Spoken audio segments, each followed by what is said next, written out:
Thank you. Thank you very much. But before I start tonight, I just want to take a moment as we begin a night dedicated to charity to acknowledge the passing of a true warrior, a friend to many in this room, Laura Ziskin. She was an ambassador.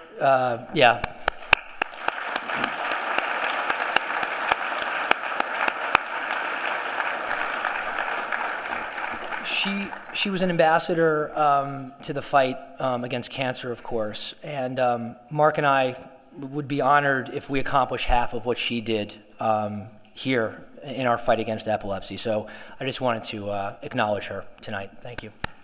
Yeah. So again, thank you all, and welcome to the 2011 Care and Cure Benefit Dinner. We're so moved and grateful for the incredible turnout tonight.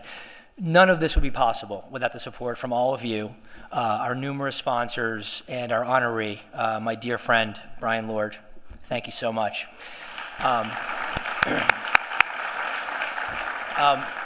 With my wife, Nicole, who is truly my best friend in life and the most courageous person that I know, and without whom I really couldn't get out of bed in the morning. We're the parents of 3 kids, one of whom, Chloe, who's age 10, suffers from multiple seizures each day. If my wife and I are correct, and Chloe averages only about 10 seizures a day, that's 3,650 seizures a year since her birth. So that's over 36,500 seizures that she has incurred, 36,500 assaults on the brain, and nobody should have to suffer like that. With seizures comes lots of planning and change plans.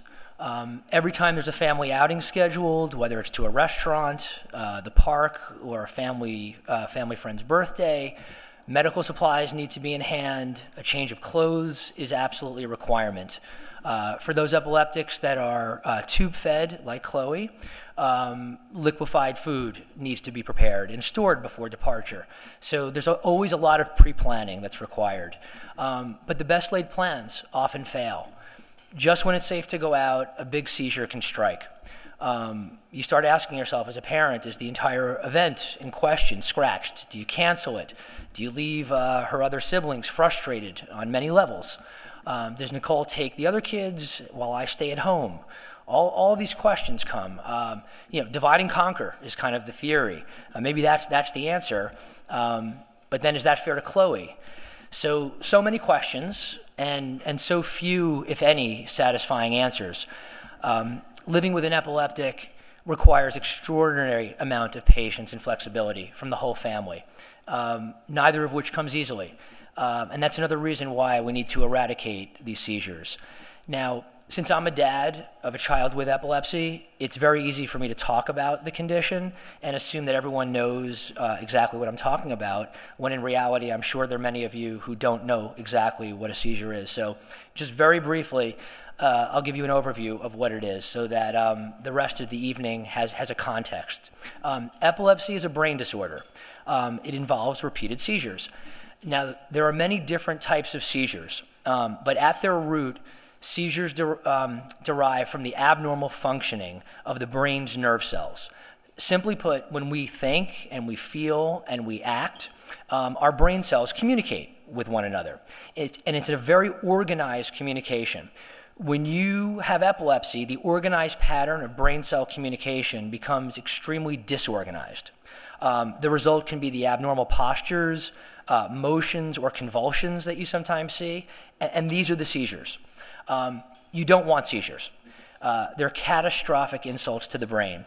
They can kill you, and even if they don't kill you, they're solid blows that make your mind worse than before you had a seizure. In short, they can cause immediate developmental regression. So if there's good news, you don't catch epilepsy. It's not contagious. It's not a cold, okay? There are a lot of cases where we don't know why someone starts seizing, and that's usually chalked up to genetics.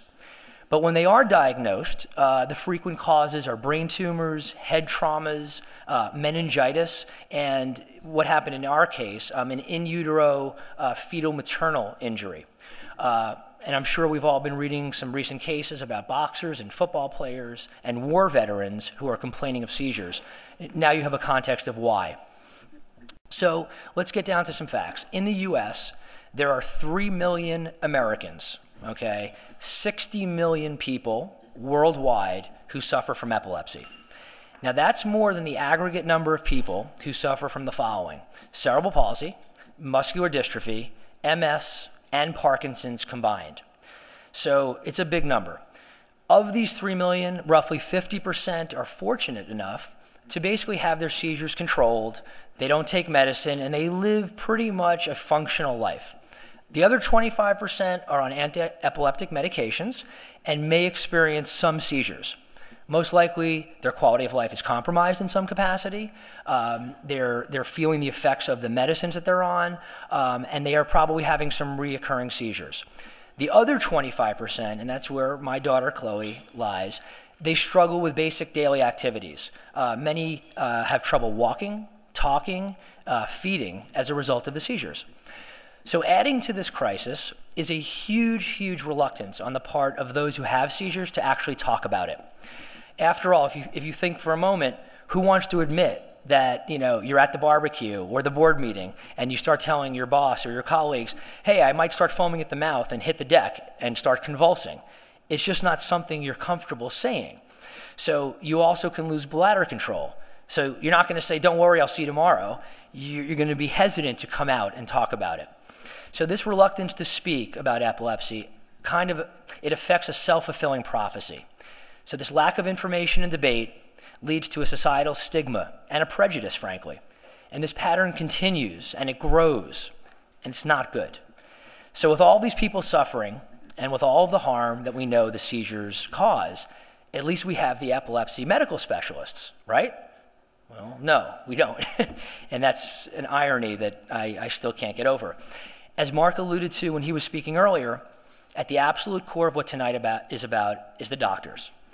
They're the driving force for better care and finding a cure. But here's the sobering news. There are less, as Mark said, than 50 pediatric neurologists trained in the US on an annual basis. It's not even one per state per year. So there are huge gaps in seizure care in many, many communities.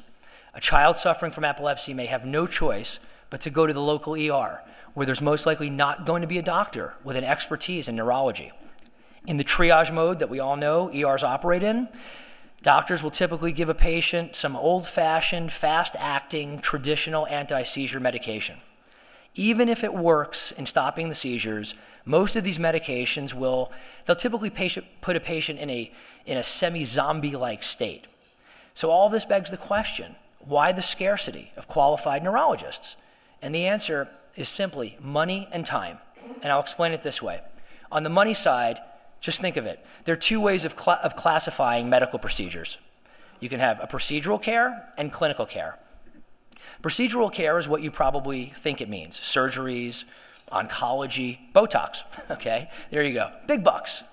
Clinical means office visits. Boring. Clinicians, they typically get a patient in and out in 15 minutes because that aligns with the insurance reimbursements. So children with epilepsy need a lot more than 15 minutes of exam time. 15 minutes doesn't even begin to scratch the surface. So getting a full understanding of a child's medical history can take hours just to begin. So providing care beyond 15 minutes dilutes profits. And hospital accountants and CFO types, they know this, and they know the clinical care means small bucks. So as a result, they're loath to financially support clinical departments in a manner equal to procedural departments. And then on the time side, and some of the doctors who you'll hear from tonight, they can probably tell you about it more than I can, the path to becoming a pediatric neurologist is brutal. For example, at UCLA's Mattel's Children's Hospital, it's a 7-year journey after medical school. From intern to resident, 3 years of fellowship training in neurology, and then 2 more years in specialized pediatric epilepsy training. So the following paradox exists. The more education you have, the higher you make it up the medical food chain, the less you earn because you're entering a clinical practice. So you go through so much school that by the time you're done, you're a year or 2 away from retirement. But because you have $3 trillion worth of debt to pay off, you can't. So ultimately, everybody, the doctors, they're like clergy. They enter this field because they really want to help. In short, they want the fast pass to heaven, and they deserve it. They really do. So I'll cover it.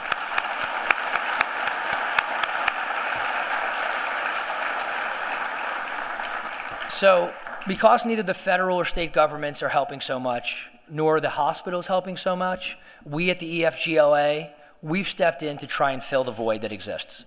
If we can continue on this path for a period of time, Los Angeles, quite frankly, will have one of the highest concentrations of pediatric neurologists in the country. While some of these doctors will, of course, go to other cities to fill the gaps there, we will establish LA as the epicenter of pediatric neurology care.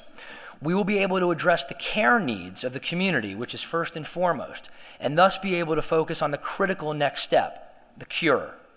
So the brightest minds, working in a collective community and sharing their research and findings, would seemingly be the best foundation for eventually finding a cure and an end to this terrible condition. That's our mission. That's why we're here tonight. And that's what we will accomplish. Thank you very much. Appreciate it.